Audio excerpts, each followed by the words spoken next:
ሰላም ጤና ይስጥልን አድማጭ ተመልካቾቻችን ህዳር 11 2018 ዓ.ም ዕለታዊ መረጃዎችና ዘገባዎችን ይዤ መጥቻለሁ። መረጃና ዘገባዎችን እየተከታተላችሁ አብራችሁ እንድትቆዩ ነው በአክብሮት የምጋብዛችሁ። በዚህ ሰዓት የተለያዩ መረጃዎችን ይዣለሁ። ከያዝኳቸው መረጃዎች መካከል ዩኒቨርሲቲው በተኩስ እየተናጠ ነው የሚለውንና ከዚህ ጋር በተያያዘ በተማሪዎች ላይም ጉዳት ደርሷል።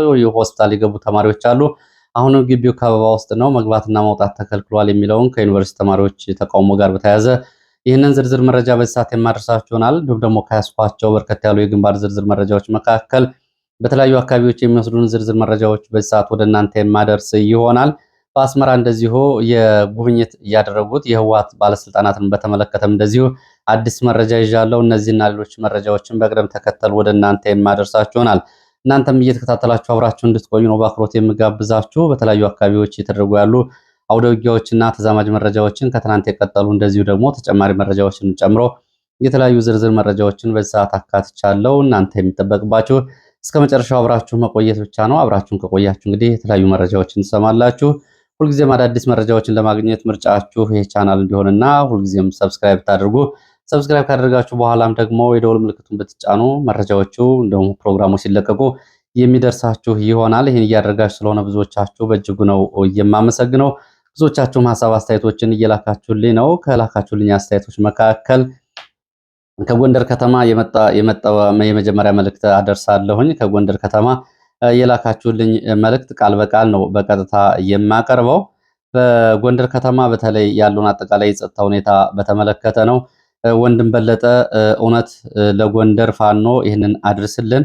ጎንደር ቀበሌ 18 ገንፎ ቁጭ በርካታ የታጠቀ እና እንዲሁም ደግሞ ያፈነገጠ በሌሊት በቀን ሰዎችን የሚያግት በቀን በአማካይ 5 ሰው ድረስ ይገደላል፣ ይታገታል። ከፍተኛ የሆነ የህገወጥ መሳሪያ ከሚሊሻ ጋር ሲሞከር ነው የሚያድረው።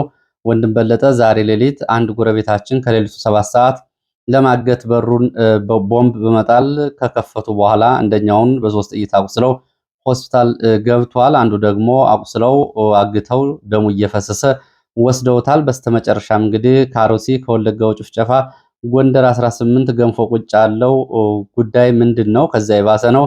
ለዚህ ሁሉ የፋኖ አንድ አለመሆን አጋልጦናል። ባካችሁ አንድ እንዲሆኑ አድርጎ አሮሲ ወለጋ እየኖር ነው የሚመስለን 18 የምንኖር ሰዎች አርማጭሆ በረሃ አጅሬ ጃኖራ ሰው በሰላም እየኖረ እንዴት ጎንደር ከተማ ውስጥ ሰው በሰላም መኖር አይችልም የሚልና ዛሬም እንደዚሁ አዘዞ ከተማ ጎንደር ከተማ አዘዞ ክፍለ ከተማ በርካታ ሰዎች ስለመታገታቸው እና አደገኛ እየሆነ ያለው ሁኔታ እንደዚሁ እንዳስደነገጣቸውም የመረጃ ምንጮች ገልጸዋል። በተለይ በምህረት የገቡ ሚሊሻዎች እነዚህንን በሌሊት እገታዎችን የሚፈጽሙ መሆኑንም እዚሁ አካባቢ ደርሰንበታል ነው የሚሉት። አሁን ጎንደር ውሎ ከማደር እንደዚሁ እንግዲህ ሌላ ቦታ ውሎ ማደር ይመረጣል በሚል ብዙ ሰዎች ከተማውን እየለቀቁ እየወጡ እንደሆነ ልካችሁልኛል። ያው እንግዲህ ጎንደር ያለው ሁኔታ በዋናነት ከተማው ውስጥ ያለ የጸጥታ ኃይል ስምሪት ጋር ጉዳዩ መጣራት አለበት። አዘዞ አካባቢ ከአሁን በፊት እንደዚሁ በተጠርተው የመጡ ሚሊሻዎች የሚፈጽሙት ጉዳይ በከተማ አስተዳደሩ ጭምር መነጋገሪያ እንደነበር የወጡ መረጃዎች ያሳያሉ። ከዚህ ጋር በተያያዘ በተለይ አጋጣሚዎቹን ለመጠቀም የሚሞክሩ ሚሊሻዎች አሉ፣ ማንነት ተኮር ጥቃቶችን የሚፈጽሙ። ከዚህ ጋር በተያያዘ ከተማ አስተዳደሩ ያለው የሚሊሻ የአድማ ብተና የጸጥታ ኃይል አሁንም ፍተሻና እንደዚሁ ደግሞ ክትትል ቢደረግበት ጉዳዩን መለየት ይቻላል። ከዛ ውጭ ደግሞ በተለያየ መንገድ ትጥቅ ይዞ የሚንቀሳቀስ በህዝብ ላይ እገታና ግድያዎችን የሚፈጽሙ በርካታ ሰዎች እንዳሉም ደግሞ እርግጥ ነው። ከዚህ ጋር በተያያዘ በጫካ ካሉ የአንዳንድ ወንበዴዎች ጋርም እንደዚሁ ስምምነት በመፍጠር ይህንን የሚያደርጉ የሚሊሻና የፖሊስ የአድማ ብተና የመከላከያ አባላት የብልጽግና ባለስልጣናት ጭምር እንዳሉ ሊታወቅ ይገባል። ከአሁን በፊት እንግዲህ ከዚህ ጋር በተያያዘ 141 የአድማ ብተናና የፖሊስ አዛዦች መያዛቸው ይታወቃል። አሁንም ጉዳዩ ከዛ የራቅ አይደለም። ማህበረሰቡ ይህንን እንግዲህ በራሱ መከላከል አለበት። እንደሚታወቀው መንግስት የህዝቡን ስቃይ በውል ይፈልገዋል ለፖለቲካና ለፕሮፓጋንዳ ሲል። ከዚህ አንጻር ነው እንግዲህ ጎንደር ያለው ጉዳይ እየተባባሰ እየመጣው።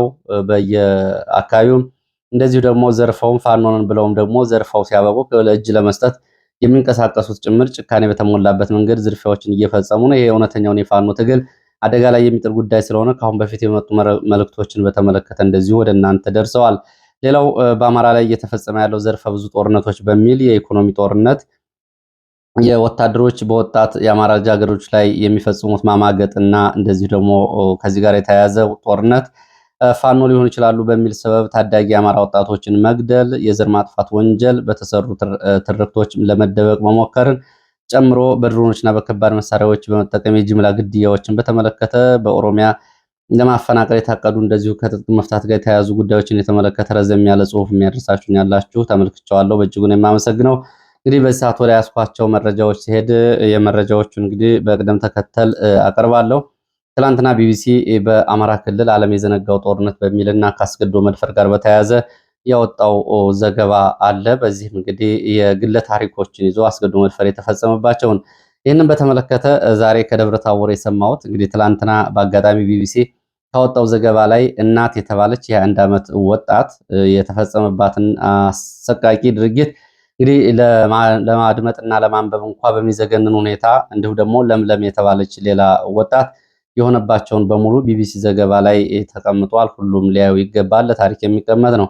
ይህንን በተመለከተ ዛሬ የብልጽግና መንግስት ወታደሮች አስገድዶ መድፈር በፈጸሙባቸው አካባቢዎች ሴቶች ከዚህ ጋር በተያያዘ ልጅ የወለዱ በአስገድዶ መድፈር ልጅ የወለዱት ድጋፍ ይደረግላቸዋል በሚል በደብረ ታቦር ከንቲባ በኩል ጥሪ ተደርጎ እንደነበር የመረጃ ምንጮቹ ገልጸዋል። ይህ እንግዲህ ጥሪ ከተደረገ በኋላ 400 ብር ድረስ እንሰጣችኋለን በሚል 400 ብር ድጋፍ እናደርግላችኋለን በሚል 400 ብር ድጋፍ ለማድረግ እንቅስቃሴ እየተደረገ እንደሆነና ይህም የዓመቱ አስቂኝም አሳፋሪም የሆነ ድርጊት እንደሆነ መረጃውን ያደረሱ የመረጃ ምንጮች ገልጸዋል። የመረጃ ምንጮቹ እነዚህ አስገድዶ መድፈር የተፈጸመባቸው ቅስማቸው የተሰበረና አሁንም የህሊና ስብራት ውስጥ የሚገኙ ሴቶች 400 ብር ሳይሆን ድጋፍ የሚያስፈልጋቸው ይህን የፈጸመባቸው አካል ለፍትህና ለህግ ቀርቦ ተጨማሪ ሕክምናና እንዲሁም ደግሞ የማገገሚያ ማዕከላት በመግባት በስነ ልቦና እንዲጠነክሩ ማድረግ ሲገባ 400 ብር ይሰጣችኋል፣ ጉዳዩን አታውጡ የሚል ማባበያ መስጠት በእጅጉ ከተፈጸመው ወንጀል በላይ አስነዋሪ ነው ይላሉ። እንግዲህ በፈቃዳችሁ የወለዳችሁም ሆነ ተገዳችሁ የወለዳችሁ ነው የሚለው የከተማ አስተዳደሩ ድጋፍ ስለሚደረግላችሁ ይህን ጉዳይ ብዙ አታውጡት በሚል ይህንን ገመና ለመሸፈን ጥረት እየተደረገ መሆኑ ነው የተገለጸው። እንግዲህ በፈቃዳቸው የወለዱ በፈቃዳቸው ነው። በአስገድዶ መድፈር የወለዱ ግን ጉዳዩ ሌላ ነው። እንደ ህዝብም የተፈጸመ ውርደት ነው። በነገራችን ላይ ከአሁን በፊት ታስታውሳላችሁ፣ በዚህ ጦርነት ውስጥ እንግዲህ በርካታ ግፍና ሰቆቃዎች ከተፈጸሙባቸው የአማራ ክልል አካባቢዎች ምናልባት ከቀዳሚዎቹ አንዱ ደቡብ ጎንደር ነው። ክምር ድንጋይ ላይ ለፈተና የሄዱ ደብረታቦር ዩኒቨርሲቲ 12ኛ ተፈታኝ ተማሪዎች በቡድን የተደፈሩበትን ሁኔታ እንደዚሁ የምናስታውሰው ነው። በወቅቱ እንግዲህ የአካባቢው የአዛዥ ኮሎኔል ጀዋር ነበረ። እንግዲህ ከዚህ ጋር በተያያዘ በወቅቱ ዝርዝር መረጃዎች መውጣታቸው ይታወቃል።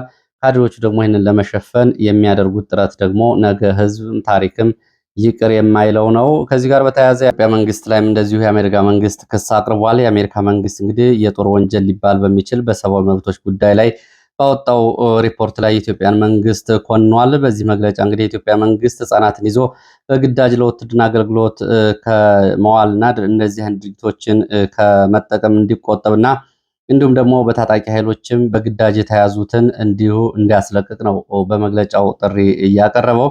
የመንግስት ባለስልጣናትም እንደዚሁ የሚፈጽሟቸውን የህፃናትን ዝውውር ጨምሮ ለወሲብ አገልግሎት እንደዚሁ ሰዎችን ማዛወርን ጨምሮ በተለያዩ ጉዳዮች ላይ ከሰብአዊ መብቶች ጋር በተያያዘ የኢትዮጵያ መንግስት ሊያሻሽል አልቻለም። አሜሪካ እንደዚሁ አስፈላጊውን ድጋፍ አድርጋ ነበር በሚል ነው የአሜሪካ መንግስት ይህንን መግለጫ እያወጣው። እንግዲህ ከላይ ከቀረበው የአስገድዶ መድፈር ጋር በተያያዘ በዚህ እንግዲህ የአሜሪካ መንግስትና ዓለም አቀፍ ተቋማት በኢትዮጵያ ውስጥ ህጻናትን ለጦርነት አስገድዶ መዋልን ጨምሮ በተለያዩ ጉዳዮች ላይ የመንግስት ኃላፊዎች የሚፈጽሟቸውን ጉዳዮችን ጭምር እንደዚሁ አውጥቷል። ከአሁን በፊት እንግዲህ በዘገባዎች በየቀኑ እንደምታስታውሱት በተለያዩ አካባቢዎች ታዳጊዎችን ጭምር እያፈሱ ለወታደራዊ አገልግሎት መዋል ከስደተኛ መጠለያ ጣቢያዎች ጭምር ሳይቀር ከቆሎ ትምህርት ቤቶች ጭምር ሳይቀር ህጻናትን ለውትድርና አገልግሎት በመዋል አብዛኞቹ እንግዲህ ከ16 ዓመት በታች ያሉ ታዳጊዎች በኢትዮጵያ መከላከያ ሰራዊት ውስጥ ይገኛሉ። በሌሎቹ እንደዚሁ የታጠቁ ኃይሎችም እንደዚሁ በተመሳሳይ የእድሜ ክልል የሚገኙ ይገኛሉ። የበለጠ መንግስቱ ነው ደግሞ ይህንን ማድረጉ ደግሞ ጉዳዩን አስከፊና ግልጽ የሆነ የጦር ወንጀል ያደርገዋል። በዚህ ጉዳይ ላይ ነው እንግዲህ የአሜሪካ መንግስት መግለጫ ያወጣው። በዚህ እንግዲህ የወሲብ ንግድን፣ የጉልበት ብዝበዛን፣ የህፃናት ዝውውርን ጨምሮ ባለስልጣናትና ሌሎች አካላት ተጠያቂ እንዲሆኑ እንዲሁም ደግሞ ወደ አረብ ሀገራትና ወደ ሌሎች ሀገራት ለሚላኩ የኢትዮጵያ ዜጎች አንጻር ከሰራተኛ ኤጀንሲ ጋር ያሉ መብቶችም እንደዚሁ እንዲከበሩ ነው የአሜሪካ መንግስት እየጠየቀው።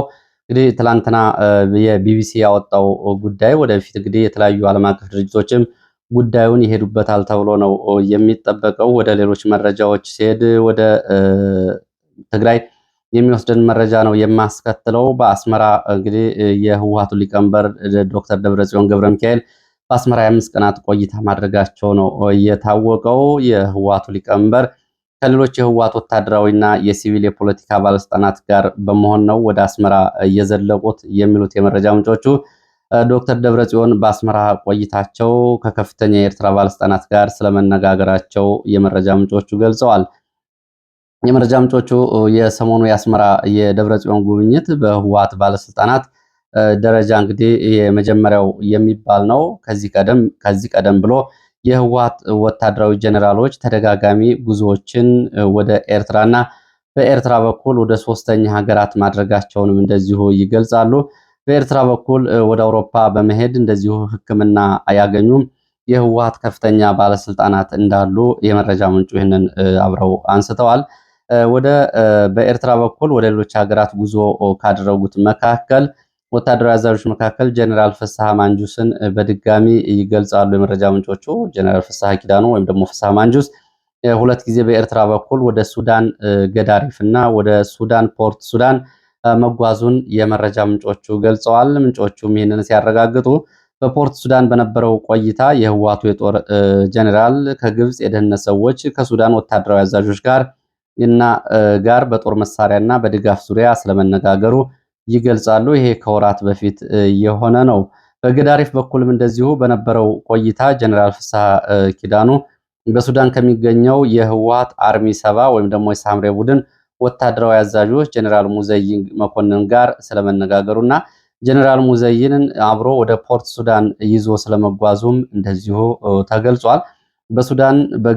በሱዳንና በግብፅ ቀጠና ላለው አጠቃላይ የህወሓት ወታደራዊ ውክልና ጀነራል ሙዘይ መኮንን ሱዳን የሚያስተባብረው 5 የኮሚቴ አባል መቋቋሙንም እዚሁ የመረጃ ምንጮቹ አብረው ገልጸዋል።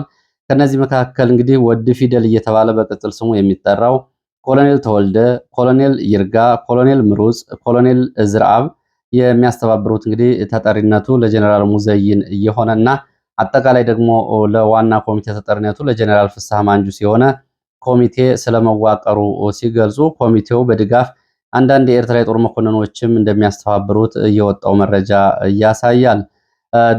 ደብረጽዮን በአስመራ ቆይታቸው ከኤርትራ ባለስልጣናት ጋር በምን ጉዳዮች ላይ እንደመከሩና እንደተወያዩ ግን ለማወቅ አልቻልንም ሲሉ ነው ይህንን የገለጹት። እንግዲህ ሰሞኑን የሌሎች ዓለም አቀፍ ሚዲያዎችም በሱዳን የተለያዩ የኢትዮጵያን መንግስት የሚቃወሙ ኃይሎች ተገናኙ የሚል ዘገባ አውጥቶ ነበር። ደብረጽዮን ግን ወደ ሱዳን አልሄደም ሲሉ ነው የመረጃ ምንጮቹ የገለጹት። አስመራ ነው ቆይቶ ወደ መቀሌ ተመለሰው ሲሉ ይህንን ገልጸዋል።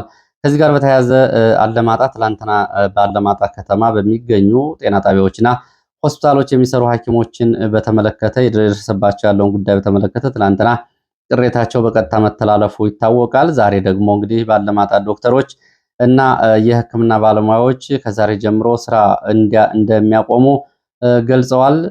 ከክብራችን ተነክቷል፣ እንገድላችኋለን ተብለናል፣ እናንተ አህያ ማሮች እየተባልን በአስቸኳይ ለቃችሁ ውጡ፣ ለቃችሁ የማትወጡ ከሆነ እርምጃ እንወስዳለን፣ ለሚወሰደው እርምጃ ኃላፊነቱን ትወስዳላችሁ፣ አሁኑን ወደ ቆቦ ውጡ ተብለን ማስጠንቀቂያ፣ ክብረነክ ስድብና ማንቋሸሽ ተፈጽሞብናል በህወሓት ታጣቂ መሪዎች በነ ጸጋዬ ነጋሽ በነ ዳርጌ ንጉስ በኩል ይሄ ስለተፈጸመብን ስድብና ዛቻ የደረሰብንን ማስጠንቀቂያና ክብረነክ ጉዳይ ምክንያት ማድረግ ዛሬ የተወሰኑ የጤና ባለሙያዎች ውጭ አብዛኛው የጤና ባለሙያ ወደ ስራ ቦታ አልሄደም ነው የተባለው።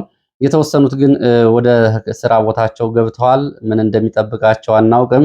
እኛ ያለማጣ ማሮች ወዴት እንሄዳለን? እኛ ተባረን ከትግራይ የመጣ ሰው እንዴት ይቀጠራል? ይሄ የሚሆነው በአስክሬናችን ላይ ተረማምደው ብቻ ነው የሚያደርጉት በሚል አቋም የወሰዱ ሐኪሞች ዛሬ ወደ ሕክምና ቦታቸው ገብተዋል። አብዛኛው ግን ከስራ ውጭ መሆናቸውን ነው የገለጹት። እኛ አለማጣ ለሚገኘው ኮማንድ ፖስት መምሪያ፣ ለሰሜን ወሎ ጤና መምሪያ፣ ለአማራ ክልል ብልጽግና፣ ለፌዴራል መንግስቱ ደግሞ በነዛ ዲጋ ብርሃ በኩል ታጣቂዎቹ የሚያደርሱብንን በደል እና አጸያፊ ስድብ፣ የግድያ ማስጠንቀቂያ፣ ዛቻ በቪዲዮ የተደገፈ አቤቱታ አስገብተን የሚሆነውን እየተጠባበቅን ነው ሲሉ ነው እንግዲህ እየገለጹት። ባለማጣ የሚገኙ ተቋማት የሚሰራ አማራ ሁሉ ከተማውን ለቆ እንዲወጣ የህወሓት ታጣቂዎች ይህንን መልእክት ቀደም ብለው ነው ያስተላለፉት። ትምህርት ቤቶች ተዘግተዋል። በአማርኛ የሚያስተምሩ በአማርኛ የሚናገሩ እንዲሁ ደግሞ የአማራ ክልል መታወቂያ በሚል የያዙ በሙሉ እየተነጠቁ እየተደበደቡ ነው። ከዚህ ጋር በተያያዘ የቤተ ክህነቱም የስድስቱ ወረዳ ቤተ ክህነትም ለአባ ሰላማ ቤተ ክህነት ተቋሙን እንዲያስረክቡ እንግዲህ በህወሓት ታጣቂዎች የስምሪት ተሰጥቶ በርካታ የሃይማኖት አባቶች ታስረው ነው የሚገኙት፣ የሰበካ ጉባኤ አስተዳዳሪዎች ጨምሮ። እንግዲህ በዛ አካባቢ ያለው መረጃ ነው። ከዛ ባሻገር ውጊያም አለ በዚሁ በራያ ቆቦ ቀጠና። በራያ ቆቦ ቀጠና ትናንትና እንደዚሁ በትምህርት ቤት ላይ ያረፈ ከባድ መሳሪያ ምክንያት ህፃናት ከእልቂት ለጥቂት ተርፈዋል የሚል መረጃ ነው እየወጣው። እንግዲህ መትረፋቸው መልካም ነው። ጉዳዩ ግን እጅግ አሳሳቢ እንደሆነ ነው የመረጃ ምንጮቹ የሚገልጹት። በዚህ ምክንያት ዛሬ ትምህርት ቆሟል። ይሄ የሆነው ህዳር 10 ትላንትና የመንግስት ወታደሮች ተማሪዎች በሚማሩበት ትምህርት ቤት ግቢ ውስጥ የሞርተር ፍንዳታዎችን በማድረሳቸው ነው። ጮቤ በርና አባርጎ ተብሎ ከሚጠሩት ሁለት ቦታዎች ላይ በተከታታይ ጃሮታ ተብሎ ወደሚጠራው ትምህርት ቤት የድብደባ በማድረግ የመንግስት ወታደሮች ተማሪዎቹን በጩኸትና በዋይታ በድንጋጤ እንዲበተኑ አድርገዋል። ተማሪዎችም ትምህርት አቋርጠው ነው የወጡት። በነበረው ሁኔታ ድባቡ በትምህርት ቤቱ ከፍተኛ ድንጋጤ ፈጥሯል ብለዋል የመረጃ ምንጮቹ። በዚህ ግቢ ላይ እንግዲህ በትምህርት ቤቱ ግቢ ደጋግሞ ቢያርፍም ለጊዜው በተማሪዎቹ ላይ ያደረሰው ጉዳት የለም። በዚህ ድንጋጤ ምክንያት በርካታ ተማሪዎች ዛሬ ወደ ትምህርት አልተመለሱም። ከህፃናት መማሪያ ክፍል 50 ሜትር ርቀት ላይ ነው የሞርተር ቅንቡላዎች እየፈነዱት ሲሉ የመረጃ ምንጮቹ ገልጸዋል። እንግዲህ ይሄ ተማሪዎች ለትንሽ ነው እየተረፉት። በዚህ ምክንያት ዛሬ ተማሪዎቹ ወደ ትምህርት ቤት አልመጡም ተብሏል። እንግዲህ ትምህርት ጋር በተያያዘ ካሁን በፊትም ትምህርት ቤቶች የጦር ቀጠናና እንዲሁም ደግሞ ከለላ ያስፈልጋቸዋል ሲባል ነበር በተደጋጋሚ። በመንግስት በኩል እንግዲህ ትምህርት ቤቶች የፋኖ ካምፖች ናቸው በሚል በርካታ ትምህርት ቤቶችን በአየርና በድሮን ማውደሙ፣ እንደዚሁ ደግሞ መምህራንና ሐኪሞችን ጨምሮ በተቋማት ላይ በፈጸመው ጥቃት ተማሪዎች መምህራን፣ የጤና ባለሙያዎችና ሌሎች የመንግስት ሰራተኞች መሞታቸው ካሁን በፊት ይታወቃል። እንግዲህ የሆነው ትላንትና ነው።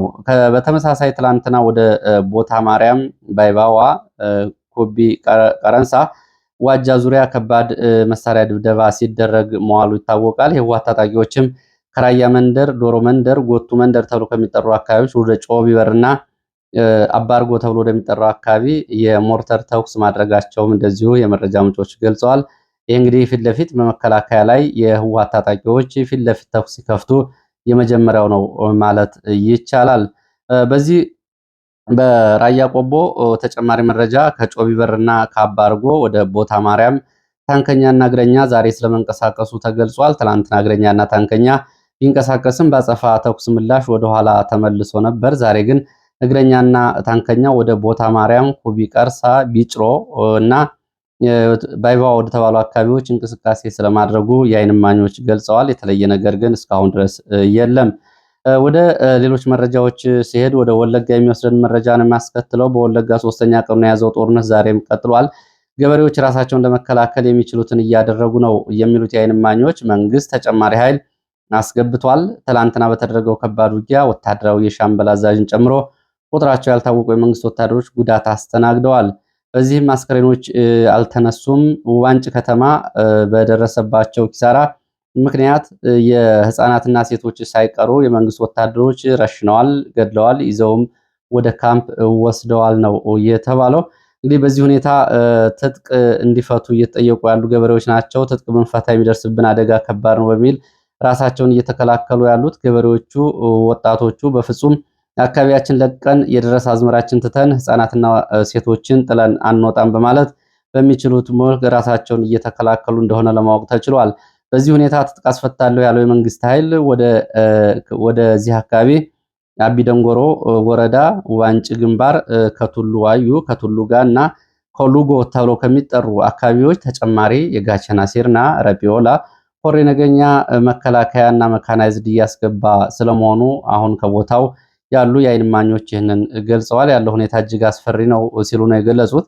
ትላንትና በነበረው ከባድ ውጊያ ራሳቸውን እየተከላከሉ ትጥቅ አንፈታም ብለው በተፈጥሮ ራሳቸውን ከሚከላከሉ ገበሬዎች 4 ያህል የሞት ጉዳት ደርሶባቸዋል። በመንግስት ኃይል በኩል ደግሞ መጀመሪያ የገባ አንድ ሻምበል ኃይል ሙሉ አልወጣም አዛዡን ጨምሮ ሲሉ ነው የመረጃ ምንጮቹ የገለጹት። ወደ ቆላ ወገራ ወደ ጎንደር ቀጠና ስንሄድ ቆላ ወገራ ሰሞኑ እንግዲህ ተከታታይ ውጊያዎች ሲደረጉ የዋሉበት አካባቢ ነው። ከጠገዴ፣ ከአርማጭሆ፣ ከአምባ ጊዮርጊስ፣ ወገራ፣ ከዳባት እንዲሁም ደግሞ ከአዳርቃይ ጭምር በተለያዩ አካባቢዎች ኃይል ገብቶ በዚህ ቀጠና ውጊያ እየተደረገ ነው የሚገኘው። እንግዲህ በዚህ ቀጠና ትላንትና ለስብሰባ የሄዱ የብልጽግና አመራሮች ላይ ጉዳት ደርሷል። ይህንን ተከትሎ የመንግስት ኃይል ለቆ ሲወጣ 2 ቦታ ላይ ከባድና ደፈጣ ጥቃቶች መፈጸማቸው ይታወቃል።